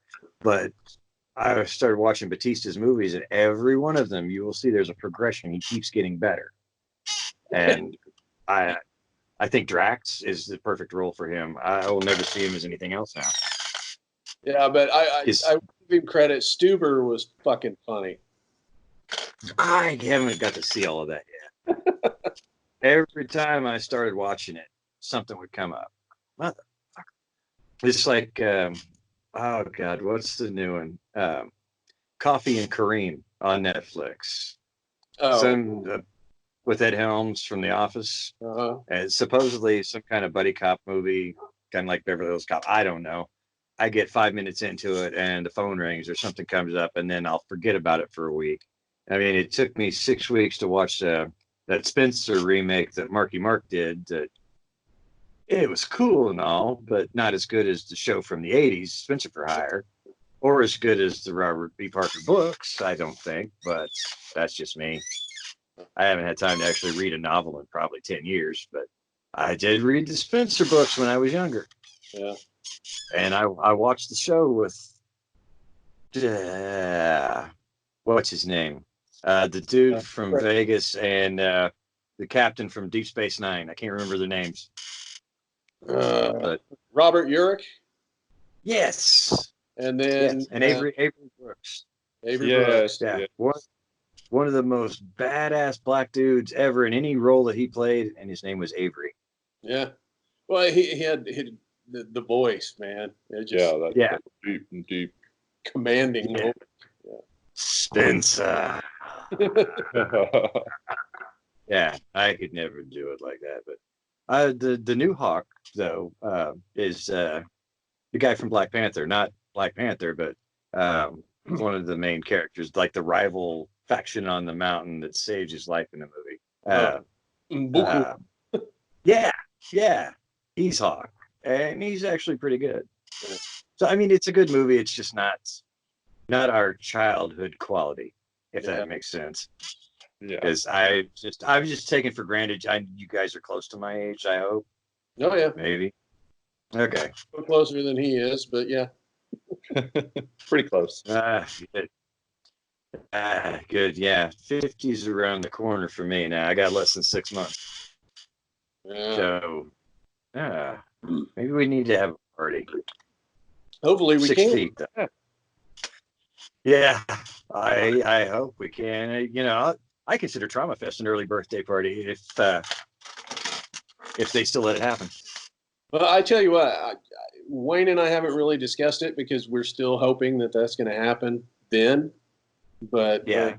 the whole thing's indoors anyway, so I don't see why we wouldn't push it back What? if we had to. So, Indoors. yeah. We were going to do it outdoors last year. Yeah. And it was, it rained every other day last year. So it got moved indoors, and the bar had a great turnout. And so, they were willing to host it again and throw in some money for it. And so we're like, yeah, okay. And it turned out really well last year too. And it makes indoors. it way easier for us running sound, and you don't have to worry about shit getting wet. The timeout? Is that where you had it? Mm-hmm. Yep. Okay. Yeah, I like the place. I like that place. Oh, well, sorry you guys were glitching there. So I moved the phone to see if you guys would move. I know it's stupid, but it didn't work anyway. Wait, try it again. Like if I do this, oh yeah, you guys move. Oh, Shit. all right. Oh, sorry about the turbulence. And thank you for indulging me in the whole Star Trek bridges under attack scenario there. No, I do appreciate that. Never got to do that in real life. God, now I love technology. Have you guys seen But Star Trek Picard? You Not watch yet, Star not Trek yet. Picard at all?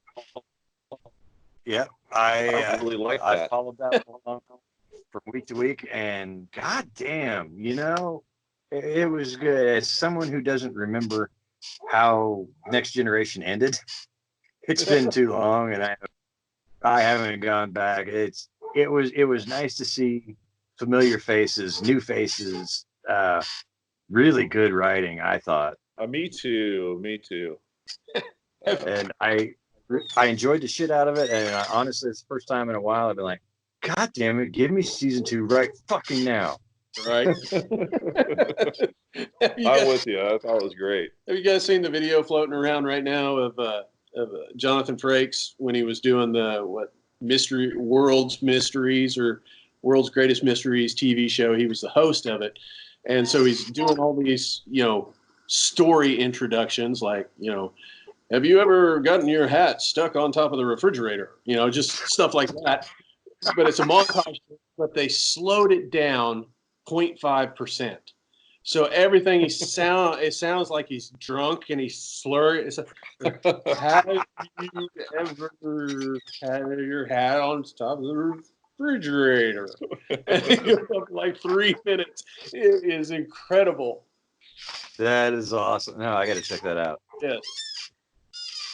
I do love him, and that was another thing. Have you guys watched Picard yet? Yeah, I watched it. I haven't yet. Okay.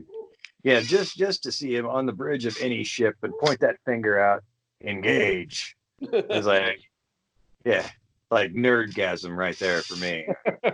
Our little boy's growing up. Yeah, because I'm one of those rare people, at least the ones that I know, who love Star Trek and Star Wars equally.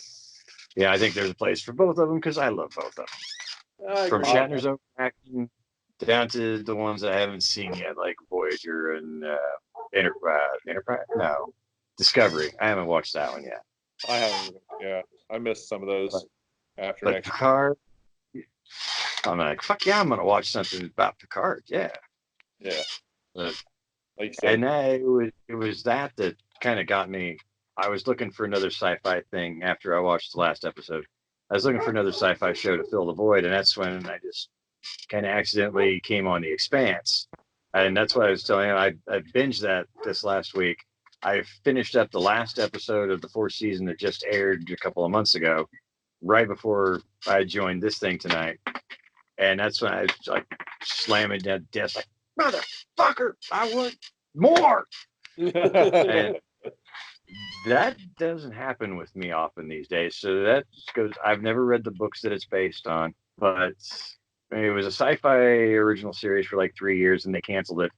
And I guess the guy who actually runs Amazon, what do they call their channel? Amazon Prime or whatever, or Amazon. Anyway, yeah, he was a big fan. So he was instrumental in rescuing it. And their 4th season came out, I think, in December or January on Amazon. It was like a big fuck you sci-fi, which sci-fi deserves. Where was he when fucking Firefly was canceled? Right? Probably still in junior high. Probably, yeah.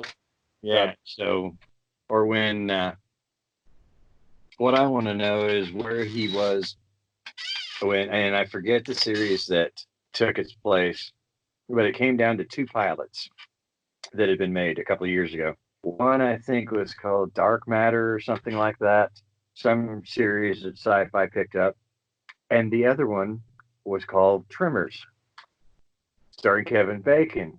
Right. A continuation of the first movie 30 years later, which the 2-minute trailer is brilliant.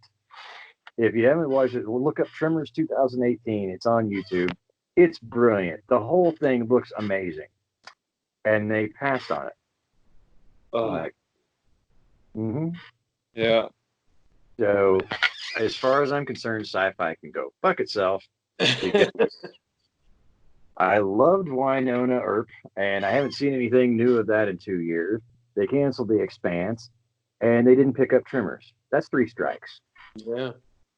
And that does not make up for Aaron Shaw. Is Kevin Bacon going into that pretty much right after The Following? Yeah. So, to go from this really, really dark TV show to Tremors, back to Tremors. Had to lighten the mood, yes. And I loved The Following. I tried to get my wife to watch it because she watches all this true crime, serial killer bullshit. And I always make fun of it because I'm like, there's no writing in these shows. She's like, what are you talking about? The guys are, I was like, it already happened. There's no creativity. All you're doing is retelling the story. Who gives a shit? I'm sorry. But they're not coming up with their own worlds. They're just telling stories about how someone got away with killing their family. Right. I don't want to end up on the ass end of that, you know. She's seen enough of that shit in the last 10 years. I could be gone for a year. Nobody would notice. She'd be Weekend at Bernie's fucking, you know, something to me, but my body would long be gone and nobody would be the wiser. So, yeah, true crime can suck it as far as I'm concerned. But The Following, I think it was just over the top enough, but still entertaining and dark, and I loved it. And I hated to see it get pulled, even though it kind of started tripping over its own mythology there towards the end. Yeah. I mean, you know, Japanese TV shows, I don't know if they still do it, but they used to. You know, their season was a complete thing. I mean, if they even brought the show back, then it was, you know, further on in the future, and it was new characters, and so, and I think that's how things should be, because a lot of times you'll get, especially on like long seasons like Walking Dead or something like that, you'll hit those dry parts and they're just filler episodes. You know, I'd rather see 10 hours of one complete story than to try and milk it for 3 years, because by the time you get to the 3rd year, unless you're amazing, you're gone. Yeah. And I think that was, I wish they would have held on to Hannibal. That was a great show. That's another one I got to put on my list. And that and Bates Motel. I haven't seen either of those. You know, Hannibal, I went into it reluctantly. I like the actors, but, you know, we've got Silence of the Lambs. We got Red Dragon. You know, we've got all of those that are brilliant. Yeah. Hawkins. But visually, this movie is incredible. It is the most beautiful, disturbing stuff you'll ever see. Nice. The cinematography of it is just, and I mean, the storytelling too is great, but the cinematography blows me away. And wasn't that on kind of one of the like It's like NBC. kind of deep channels like A&E or something? It was like NBC. Oh, okay. You know, it was one of the main networks. Okay, nice. Yeah, I still I'm meaning to check that one out. With me, the thing with Bates Motel that I've is because it's the kid from Charlie and the Chocolate Factory, Right. you know, as Norman Bates, and of course now I watch him as an autistic doctor. Yeah, what's the name of it? The Good Doctor. Good dog. Yeah. I'm behind on that, but I liked the first season of it that I watched. I liked the first. I didn't watch but a few episodes of the second season. I'm behind on it too because one of the characters that I really liked, and I can't remember the character's name. The actor's name was Eric Winter. He left and went on to star in The Rookie with Nathan Fillion, and so I just kind of jumped shows. Yeah, I gotcha. I don't know where I saw the dude before The Good Doctor, but I think he's a great actor. I love him, and so. And of course, and finally another Nathan Fillion show. Of course, I'm gonna watch it. Just kind of happened to be, same thing together. Well, sir, I think we're getting to a good spot. Oh yeah, you guys have beer. Of course, you're getting to a good spot. If someone wants to find you online, how can they reach you or check you out? I wish I could say Pornhub, but the realism of that is just too sad to mention. Hey, there might be a niche audience. Yes, everybody has a weird fetish, don't they? There's, oh God, I almost said MySpace. It's probably still there. It's probably still there. I just haven't remembered how to log into the motherfucker for like 11 years. Right. Once I found Facebook and changed email addresses, I was completely locked out. Yep. But yeah, you can find me on Facebook, and I'm one of many Craig McGees out there, but the only one that apparently matters. Yep. Absolutely. I said a few years ago, not to get off on another tangent, but a few years ago when I actually had an agent, and I'll put that in quotes because she wasn't worth a shit. She didn't really do anything for me other than try to convince me to novelize the scripts that I'd already written. I'm not a novelist. I have never wanted to take 10 pages to describe a front porch. I have the utmost respect for those who can and still make it seem interesting. Right. I'm not one of those. I turned in about 4 chapters of the novelization of my first script, and she's like, well, your prose needs work. I'm like, no fucking shit, lady. That's what I told you 6 months ago. And all I did was waste half a year proving myself right. Yeah, but way back then, when I was trying to get my own website going and stuff like that, I Googled myself. I don't do that very often, but it's kind of fun to sometimes to see the old public records that come up and things like that shouldn't be there. But CraigMcGee.com was taken. And here's why. Apparently, someone with my name down in Tennessee has a very huge and lucrative televangelist outfit going on with my name. Oh. And yeah, somewhere I think outside of Memphis, if I remember right. So that was taken, and that was kind of as far as it went because I'm like, hey, there's .net. She's like, oh, nobody ever goes to look at those. I'm like, they do if you fucking tell them what the website address is. Right.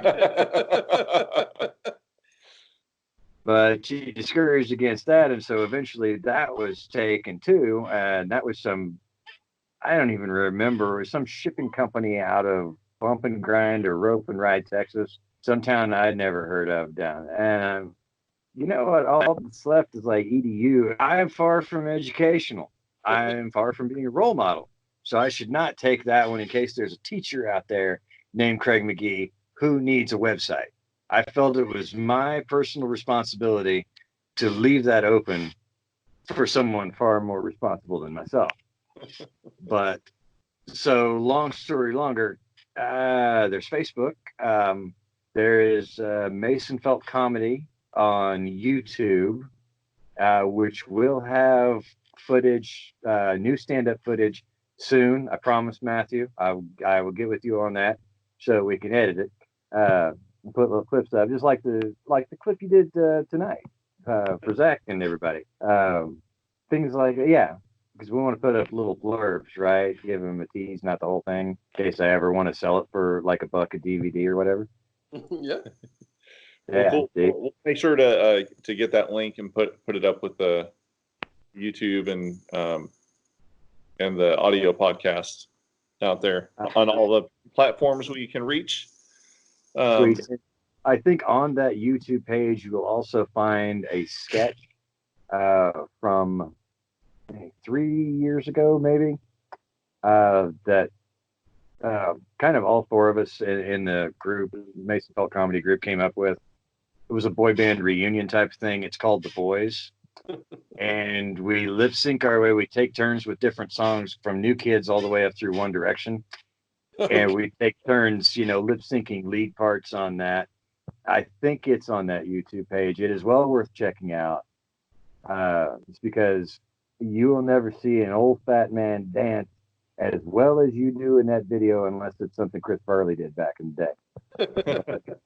We split up the songs, we choreographed our own parts, and I think we really came together well as a band, as far as doing that reunion tour and pulling off some NSYNC and Backstreet Boys and shit while we're at it. That's awesome. And as far as I know, that's like the only thing on the page right now. But as soon as I can, I'll get you a link. I appreciate you putting that up. But other than that, just find me. I think my Facebook is public. I always enjoy making new friends. Sometimes they don't always enjoy me, but I enjoy the new friend concept. Right I like with you. I looked at that tonight. I said, Zach, why do I know that name? And I clicked on like, drummer, yeah. So of course, and I suck at names. I really do. I'll pick your face out of 1,000 people 6 months from now and remember who you are, but I'll call you Bob for a year until I can actually remember you. I just like that. It drives my wife crazy. I can remember a quote from a movie I saw once 40 years ago, but I will walk out the opposite door in Walmart from her thinking that's where the car is parked. And I'll be hitting the button and there's nothing. Somebody stole my fucking car. And I pick up the phone. She's calling. It's right here, jackass. All the fucking way across the parking lot. And I guess that's just how it goes. But I really appreciate you guys having me on tonight. It's been a lot of fun. Yeah. We'll definitely do it in person. Yes, I think so. Once all this shit's lifted and we can, I noticed, is that the beauty of modern technology and camera work? Are you guys not 6 feet apart? Yeah. Yeah. I'm kind of sitting behind him. So we got 4.5 feet. Yeah. We planned on it. All three of us doing this remotely had some, for those watching at home, we had some technical difficulties and we said, fuck it, and got together. But it wasn't me being the technical difficulty. I like that. I don't know where I would have gone. If I had gone to the park to do this, I probably would have got arrested. This isn't essential. But see, this is essential. Media is essential. We're technically media, so this works. And I do want to say, I don't know why I do a disclaimer now after everything else, but I do appreciate all the hard work that all the nurses and the doctors and everybody who still has to go out and do this are doing. I make fun of it because I'm not quite sure I believe in the severity yet. Plus, I have to laugh at things because if I don't, I'll be in a happy white hugging jacket. That's just how I process. Well, humor's a good way to deal with anxiety. True. My wife Brooke, she's a nurse. She works on the actual COVID floor, and on the front. It's real. I mean, I can confirm it. This shit's real. Yeah. But I use humor. I help her find some humor when she needs it. Good. Good. Because I imagine on the front lines like that, she's going to need it. That's how we get through things. Mm-hmm. Yeah. This is not just because we don't act like we're serious doesn't mean we're not taking it seriously. We just have to process it. Right. And I definitely second your emotion. Just much appreciation to everyone out there actually trying to make a difference, making the difference. And I will say, not to cut you off like that, but I got to say this before I forget. I make a lot of jokes about it, but I am actually following the rules of being quarantined. I haven't left my property in like 4 or 5 days, even to go the essential. I stocked up on Dr. Pepper and Marlboros, so I'm probably good till Thursday. And they've got the plexiglass in the convenience stores, so I'm not worried. There you go. But so I am doing my part as well. I am following the rules, not spreading it. So all joking aside, I'm stuck in my house like a 12-year-old nerd with no friends.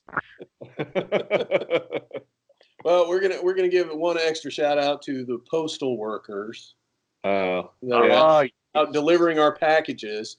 When we need essential shit and we don't want to go get it, we make him get it. Yeah. Well, thank you, Zach. I didn't realize that.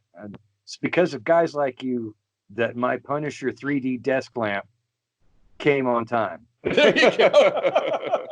We do what we can do, man. Because that was fucking essential to me being able to see on my desk properly to create shit. Absolutely. So thank you. Oh, very welcome. Well, thank you for your time. And My pleasure. I really enjoyed talking with you. This has been a blast. Awesome. Yeah, totally. Well, and I tell you what, it's a lot more fun when it's around the table. There's beer and scotch, and so we'll definitely do part 2. We'll do part 2, and I want to just encourage everyone out there listening to go find Craig McGee. Once this all blows over, go find Craig out there doing his stand-up live. You're going to have a great time. Also, please subscribe to the podcast. If you're on YouTube, please subscribe and click the little bell so you get notifications. And Craig, thank you again, and we'll definitely have you back. Thank you very much. I appreciate the time, and I can't wait for part 2 and the round table and the scotch. Because, hey, the president comes through, it'll be next Sunday. Easter America's going to open up again. So, hey, stranger things have happened. I mean, look at how quick SARS vanished. So, stranger things have happened. Yeah. But thank you guys. I've had a great time. I love this. And I need to subscribe myself now that you mention it. There you go. Oh, yeah. I appreciate it. All right. Well, it's great talking with you, man. Be safe out there. Have a great evening. Thank you. And you too. And keep bringing me my Amazon shit. I love you, man. All right. Will do. Yeah. Thank you, guys.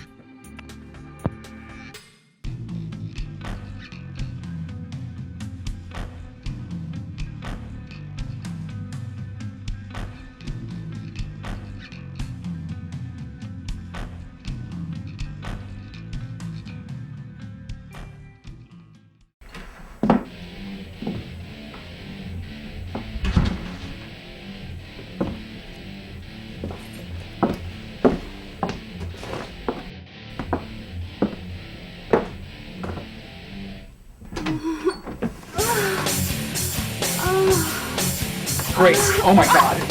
You're home.